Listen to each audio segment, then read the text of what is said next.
그리고 우리가 지키고 있습니다. 메리 크리스마스 혹은 마라나타 이렇게 인사를 합니다. 마라나타도 주 예수여 어서 오시옵소서. 예.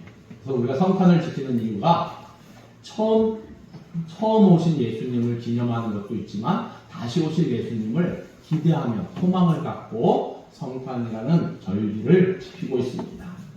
오늘 말씀은 천사 가브리엘이 마리아를 찾아가서 인사하는 내용으로 이루어지고 있습니다. 천사 가브리엘은 마리아에게 나타나서 마리아에게 임한 하나님의 은혜를 알렸습니다. 마리아는 천사 가브리엘이 인사하는 말을 듣고서 놀라움을 금하지 못했습니다.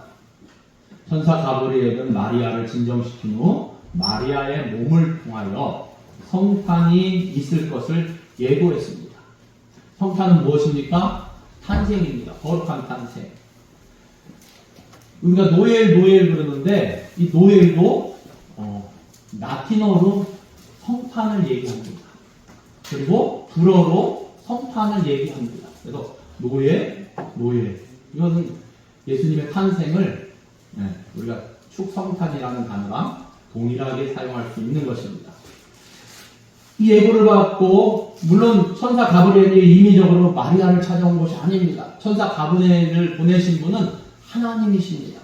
마리아를 택하신 분도 하나님이십니다. 마리아에게 은혜를 베풀어 주신 분도 하나님이십니다.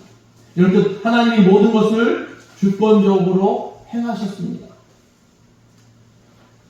그러므로 성탄은 전적으로 하나님의 주권적 은혜를 기념하고 경배하고 찬양하는 그러한 절기입니다.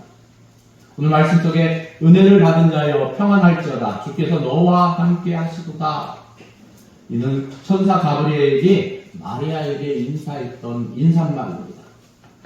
우리말 성경은 이렇게 번역이 되어 있지만 원래 원문에 가깝게 살펴보면 이 평안할지어다 이 단어가 기뻐하라 명령형으로 되어 있습니다. 그리고 맨 앞에 위치하고 있습니다. 그래서 순서를 바꿔서 정리해보면 기뻐하라 은혜를 받은 자여 주께서 너와 함께 하시도다 이런 의미를 가지고 있습니다. 기뻐하라 은혜를 받은 자여 주께서 너와 함께 하시도다. 성탄을 맞이하는 우리 모두에게도 오늘 말씀을 통하여 성탄의 기쁨이 넘치기를 바라며 함께 말씀을 나누고자 합니다. 첫째로 하나님이 천사 가브리엘을 보내셨습니다. 오늘 말씀 26절에 보니까 여섯째 달에 천사 가브리엘이 하나님의 보내심을 받아 갈릴리 나사렛이란 동네에 가서 여섯째 달에 천사 가브리엘이 하면서 말씀이 시작합니다. 하나님의 보내심을 받았습니다. 여섯째 달이라는 것은 왜 여섯째 달이냐면 오늘 말씀 앞에 있는 내용이 엘리세벳이 세례 요한을 잉태하는 내용이 등장하기 때문입니다. 그러니까 엘리세벳이 세례 요한을 잉태한 지 몇 달이 되었다고요? 6달이 된 것입니다.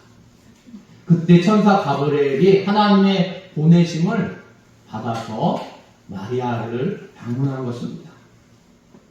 6달 전 천사 가브리엘은 하나님의 보내심을 받아 제사장 사가랴에게 나타나셨습니다. 그리고 그의 아내 엘리세벳이 그에게 아들을 낳아줄 것이라고 일러주었습니다. 그 후 6달이 지나서 천사 가브리엘은 다시금 하나님의 보내심을 받은 것입니다. 천사 가브리엘이 하나님의 보내심을 받아 찾아간 것이 어디였습니까? 갈릴리 나사렛이란 동네였습니다. 오늘 말씀은 그곳을 가리켜 나사렛이란 동네라고 부르고 있습니다. 왜냐하면 우리가 보통 지칭할 때 어디 지명을 얘기 거기 무슨 오리동이래 오리동이야 이게 아니라 오리동이라고 불리는 곳인 것 같아 그런 의미입니다. 왜냐하면 일반인들에게 잘 알려지지 않는 동네가 바로 나사렛입니다. 그러니까 나사렛에 대해서 아는 사람이 거의 없는 것입니다. 이 나사렛은 예루살렘에서 북쪽으로 약 120km 정도 떨어진 곳에 위치해 있었습니다. 구약 성경에는 나사렛이라는 칭령이 등장하지 않습니다. 그만큼 나사렛은 사람들이 잘 알지 못할 만큼 어떻게 보면 작고도 보잘것없는 마을이었습니다. 이렇듯 나사렛이라는 동네는 무명의 마을이었습니다. 또한 나사렛이 위치한 갈릴리는 유다 사회에서 멸시를 받는 그러한 지역이었습니다. 그럼에도 불구하고 하나님은 천사 가브리엘을 그곳으로 보내셨습니다. 이는 전적으로 하나님의 은혜였습니다. 하나님의 은혜로 멸시를 당하던 갈릴리가 영화롭게 되었음을 성경은 말씀하고 있습니다. 하나님의 은혜로 무명의 동네였던 나사렛이 귀하게 쓰임받고 유명하게 되었습니다. 이렇듯 하나님의 은혜가 갈릴리 나사렛에 대한 동네 형편을 완전히 바꾸어 놓았습니다. 사랑하는 성도 여러분, 이방의 갈릴리와 같이 우리도 다른 사람들로부터 혹 무시나 멸시를 당하고 있진 않습니까? 그럴지라도 낙심하지 말기 바랍니다. 하나님의 은혜를 구하시기 바랍니다. 이방의 갈릴리를 영화롭게 하신 하나님께서는 우리도 영화롭게 하신다는 사실입니다. 무명의 동네 나사렛처럼 우리 자신이 어떻게 보면 알려지지도 않고 자꾸 보잘것없다 할지라도 하나님을 의지하고 나아갈 때 하나님의 은혜로 이 무명의 나사렛, 이 나사렛이라는 동네가 귀하게 성경 속에서 등장했던 것처럼 하나님의 은혜로 우리도 얼마든지 귀하게 쓰임받을 수 있기 때문입니다. 사실 우리는 하나님 앞에 아무것도 내세울 것이 없습니다. 그렇다 하더라도 하나님의 은혜로 갈릴리 나사렛이라는 동네가 귀하게 쓰임받아 영화롭게 된 것처럼 하나님의 은혜로 우리 모두도 귀하게 쓰임받아 영화롭게 되기를 간절히 소망합니다. 두 번째로 살펴볼 수 있는 것은 하나님이 마리아를 택하셨다는 것입니다. 27절 말씀해 보니까 다윗의 자손 요셉이라 하는 사람과 약혼한 처녀에게 이르니 그 처녀의 이름은 마리아. 하나님의 보내심을 받아 천사 가브리엘은 갈릴리 나사렛이라는 동네로 갔습니다. 왜냐하면 그곳에 하나님의 택하신 한 처녀가 살고 있었기 때문입니다. 그 처녀의 이름은 마리아였습니다. 말하자면 하나님은 천사 가브리엘을 마리아에게 보내신 것입니다. 오늘 말씀에서 마리아에게 처녀라는 단어를 2번 사용하고 있습니다. 그때 마리아가 처녀였다는 사실을 강조하고 있는 것입니다. 누가복음 1장 34절 말씀에서 밝히고 있는 바와 같이 그때까지 마리아는 남자를 알지 못하던 처녀, 곧 동정녀였습니다. 마리아는 처녀였습니다. 그러나 오늘 말씀을 다시 보면 마리아는 처녀로 돼 약혼한 처녀였습니다. 그 당시 유대인들은 결혼식을 올리기 1년 전에 먼저 약혼을 했습니다. 일단 남자와 여자가 약혼을 하면 두 사람은 법적으로 부부로 인정받았습니다. 마태복음 1장 18절에서 나오는 말씀입니다. 마리아가 요셉과 약혼하고 동거하기 전이었습니다. 그러니까 두 사람은 약혼을 하고 아직 결혼식 올리기 전이었습니다. 그럼에도 불구하고 요셉은 마리아의 남편으로, 마리아는 요셉의 아내로 불렸다는 것입니다. 옛날 유대인들은 먼저 약혼을 하고 그 뒤 1년이 지나서 결혼식을 올리는 이유는 아내의 순결을 확인하기 위해서였습니다. 그래서 이 기간 동안은 부부가 동거하지 않았습니다. 그리고 그 기간 동안에 남편은 아내와 함께 살 거처를 마련하게 되었습니다. 하여간 오늘 말씀 중에서 마리아가 약혼을 했다는 사실을 밝히고 있습니다. 그러면서 오늘 말씀 마리아가 약혼한 남자를 다윗의 자손 요셉이라고 소개하고 있습니다. 이 요셉에게 있어서 가장 중요한 사실은 다윗의 자손이라는 점입니다.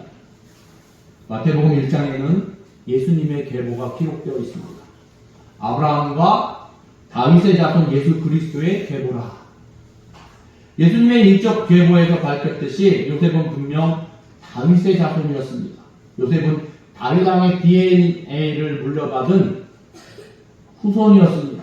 물론 요셉이 혈통적으로 예수님의 아버지는 아니었습니다. 예수님은 성령으로 잉태되셨기 때문입니다. 그러나 법적으로 예수님은 요셉의 아들이었고 요셉이 예수님의 아버지였습니다. 따라서 법적으로 예수님이 다윗의 자손으로 오셨습니다. 누가복음 3장에 보면 역시 예수님의 계보가 나옵니다. 그렇지만 마태복음 1장에 나오는 예수님의 계보의 내용과 한인하게 다릅니다. 따라서 비록 누가복음 3장의 계보에 마리아가 나오지 않지만 성경학자들은 마리아 쪽의 계보임을 분명히 밝히고 있습니다. 옛날 유대인의 계보에는 여자의 이름을 등재하지 않는 것이 원칙이었기 때문입니다.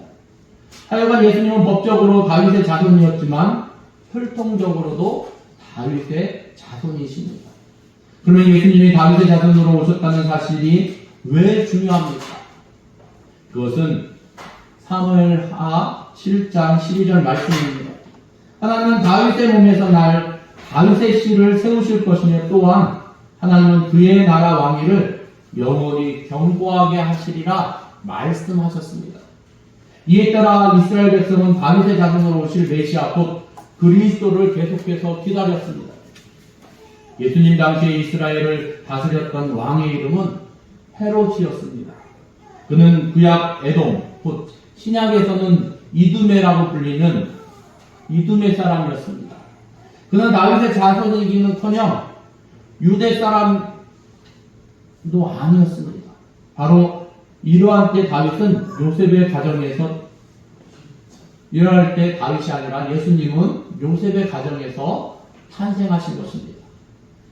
하나님이 다윗에게 말씀하신 대로 그리스도는 다윗의 자손으로 오셔야만 했습니다. 성경에 기록된 대로 예수님은 다윗의 자손으로 오셨습니다.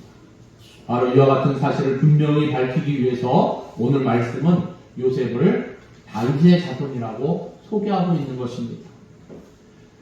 다시금 오늘 말씀 27절 끝부분에 보면 그 처녀의 이름은 마리아라 말씀하고 있습니다. 마리아는 헬라식 이름입니다. 그에 대한 히브리식 이름은 미리암입니다. 마리아나 미리암이라는 이름의 뜻은 높다 또는 높임을 받은 자라는 뜻을 가지고 있습니다. 마리아는 예수님의 어머니가 되어 그 이름대로 높임을 받은 여성이 되었습니다. 그러나 마리아가 높임을 받은 것은 전적으로 하나님의 은혜였습니다. 그래서 오늘 말씀은 마리아에 대해서 그 이름 위에 아무것도 덧붙이고 있지 않다는 것입니다. 우리가 성경을 이렇게 보면 다윗이나 아니면 믿음의 사람들을 이야기할 때 무언가 이 사람이 어떤 믿음으로 하나님 앞에 섰는가 기록합니다. 예를 들어 마리아는 의롭고 견고한 여자였더라. 그는 자기 마음을 다하고 목숨을 다하고 뜻을 다하여 힘을 다하여 하나님을 사랑하였고 또 그의 이웃을 사랑했다. 이런 표현들이 있어야만 합니다. 그러나 마리아는 전혀 없습니다. 누가복음 1장 6절 말씀에 보면 세례 요한의 부모 사가라와 엘리사벳에게 칭찬하는 설명이 있습니다. 그러나 마리아는 전혀 그러한 언급이 없습니다. 그 처녀의 이름은 마리아라. 너무 단순하게 이름만 소개하고 곧 바로 마침표를 딱 찍고 말았습니다. 더 이상 필요 없다는 것입니다. 따라서 만일 마리아가 하나님의 택하심을 받지 아니했다면 마리아는 그저 무명의 인물로 자신의 삶을 끝냈을 것입니다. 그런데 마리아는 하나님의 택하심을 받아 예수님의 어머니가 되었습니다. 이는 전적으로 하나님의 은혜라는 사실입니다. 그런데 천주교는 마리아를 지나치게 높이고 있습니다. 천주교는 마리아를 신성화하여 마리아에 대해서 다음과 같이 5가지 교리를 가르칩니다. 물론 그것들은 하나같이 성경적인 근거를 갖고 있지 못합니다. 첫째, 마리아는 원죄에 오염되지 않았다. 둘째, 마리아는 단 한 번의 죄를 짓지도 않았다. 셋째, 마리아는 일대토록 동정로로 지냈다. 넷째, 마리아는 죽지 않고 승천했다. 다섯째, 마리아는 하늘 여왕이 되어서 모든 것을 통치한다. 이는 다 성경에 없는 주장들입니다. 그 처녀의 이름은 마리아라. 이외에 어떤 말도 성경에는 덧붙여 있지 않다는 사실입니다. 마리아도 우리와 똑같은 죄인이었습니다. 그러기에 그녀에게도 하나님의 은혜가 곧 죄인에게 베푸시는 하나님의 사랑과 긍휼이 필요했습니다. 사랑하는 성도 여러분, 하나님이 마리아를 택하셔서 예수님의 어머니가 되게 하셨습니다. 이는 전적으로 하나님의 은혜였습니다. 마리아에게 어떤 특별한 공로가 있기 때문에 아닙니다. 우리가 성경 위에 굳게 선다면 우리는 이 사실을 인정하지 않을 수 없을 것입니다. 하나님의 은혜로 마리아를 택하셨습니다. 마찬가지로 하나님의 은혜로 아무 공로 없는 우리를 택하셨습니다.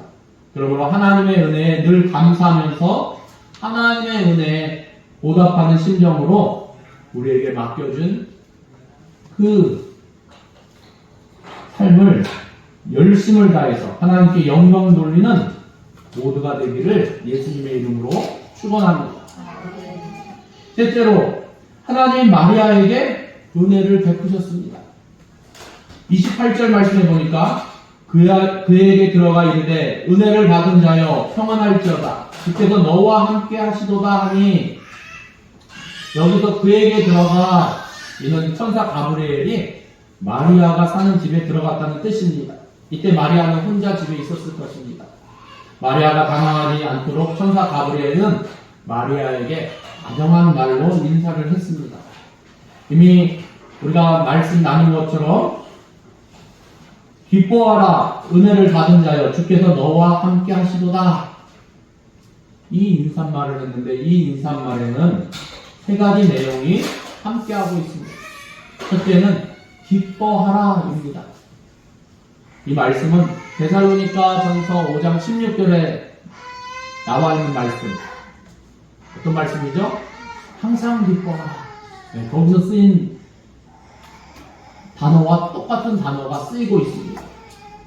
그런데 우리말은 이를 평안할지어다 번역하고 있지만, 이 은혜를 받은 자여 뒤에 위치하고 있지만, 그러나 원어 성경에는 천사 가브리엘의 인생말 가운데 기뻐하라 하는 이 단어가 맨 앞에 위치하고 있습니다. 천사 가브리엘은 마리아에게 기쁜 소식을 전하러 왔다는 것입니다. 그러기에 천사 가브리엘은 맨 먼저 마리아에게 기뻐하라 이렇게 말했던 것입니다. 둘째로는 은혜를 받은 자여입니다. 천사 가브리엘은 마리아가 은혜를 베푸는 자가 아니고 은혜를 받은 자임을 분명히 밝혔습니다. 마리아도 우리와 똑같은 죄인이었습니다. 그러던 그가 하나님의 은혜를 받았습니다. 그러므로 마리아도 기뻐할 수 있었습니다. 셋째로는 주께서 너와 함께 하시도다입니다. 천사 가브리엘은 마리아에게 기뻐하라고 말했습니다. 그 이유는 마리아가 하나님의 은혜를 받았기 때문입니다. 그러면 마리아가 받은 은혜가 무엇입니까? 하나님이 그와 함께 하신다는 말씀입니다. 출애굽기 3장 12절 말씀에 보면 하나님은 모세와 함께 하시겠다고 말씀하셨습니다. 여호수아서 1장 5절 말씀에 보면 하나님은 여호수아와 함께 하시겠다고 말씀하셨습니다. 사사기 6장 12절 말씀에 보면 하나님은 기도원과 함께 하시겠다고 말씀하셨습니다. 이와 같이 하나님은 어떤 사람에게 특별한 사명을 맡기실 때 하나님은 그와 함께 하시겠다고 말씀하셨습니다. 따라서 마리아에게 이와 같은 말씀이 주어진 것은 그가 특별한 사역을 위하여 하나님의 택하심을 받았다는 뜻입니다. 29절 말씀해 보니까 처녀가 그 말을 듣고 놀라 이런 인사가 어찌함인가 생각하매, 마리아는 천사 가브리엘의 인사말을 듣고 놀랐습니다. 마리아도 우리와 똑같은 죄인이었기에 그는 자신의 허물과 부족을 너무도 잘 알고 있었을 것입니다. 따라서 천사 가브리엘이 마리아에게 이렇게 말했다면 마리아는 오히려 더 놀랐을 것입니다. 회개하라! 하나님의 심판이 너를 기다리고 있다. 나는 죄인이니까, 나는 잘못했으니까 아마 하나님의 천사를 만났을 때 사람들이 다 납작 엎드려갖고 아이고 죽었구나 하는 것처럼 오히려 그랬다면 마리아가 덜 당황했을 것입니다. 그런데 천사 가브리엘은 마리아를 찾아와서 전혀 뜻밖의 인사말을 했던 것입니다. 기뻐하라. 너는 하나님의 은혜를 받은 자로다. 하나님은 너와 함께 하시며 너를 통하여 특별한 사역을 이루실 것이다. 이 의미를 전달했다는 것입니다.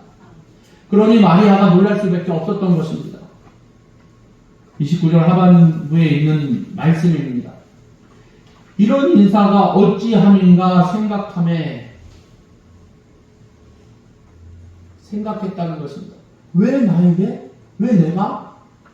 여러분 잘 그런 생각하죠. 왜 내가? 심부름 시켜도 왜 내가요? 내가요? 네.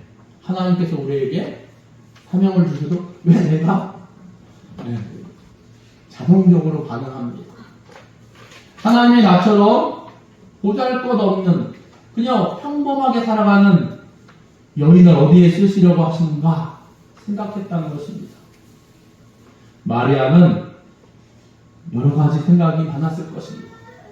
마리아는 자신이 하나님께 은혜를 입었다는 천사의 인사말을 듣고서 놀랐습니다.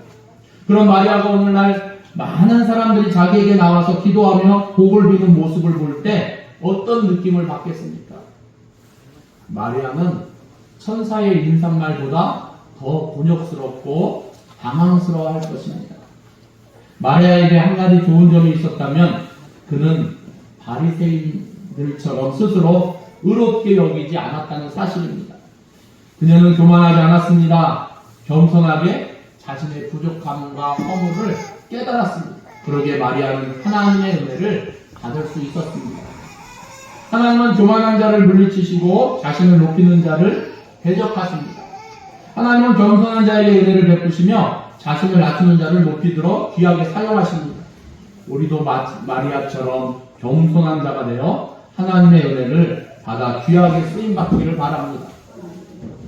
오늘 말씀 우리가 봉독한 마지막 말씀, 천사가 이르되 마리아여 무서워하지 말라. 내가 하나님께 은혜를 입었느니라. 1장 12절 말씀에 보면 제사장 사가랴가 천사 가브리엘을 보고 놀라며 무서워했습니다. 마리아도 천사 가브리엘을 보고 놀라며 무서워할 수밖에 없었을 것입니다. 하나님 앞에서 제사장 사가랴도 또한 마리아도 다 죄인이었기 때문입니다. 그래서 천사 가브리엘은 마리아에게 무서워하지 말라고 말했습니다. 내가 하나님께 은혜를 입었느니라. 천사 가브리엘은 마리아에게 하나님의 심판을 전하러 온 것이 아니라 마리아가 하나님의 은혜를 입었다는 사실을 전하러 왔기 때문입니다. 사랑하는 성도 여러분, 고린도전서 15장 10절에 사도 바울은 고백한 바와 같이 나의 나된 것은 하나님의 은혜입니다. 우리가 하나님의 자녀로 택함을 받은 것도 하나님의 은혜입니다. 우리가 하나님의 돌보심을 받으며 매일매일 평안하게 사는 것도 모두 하나님의 은혜입니다. 기뻐하라. 은혜를 받은 자여 주께서 너와 함께 하시도다. 우리 모두에게 성탄의 기쁨이 충만하기를 바랍니다. 우리도 하나님께로부터 은혜 받은 자들이기 때문입니다.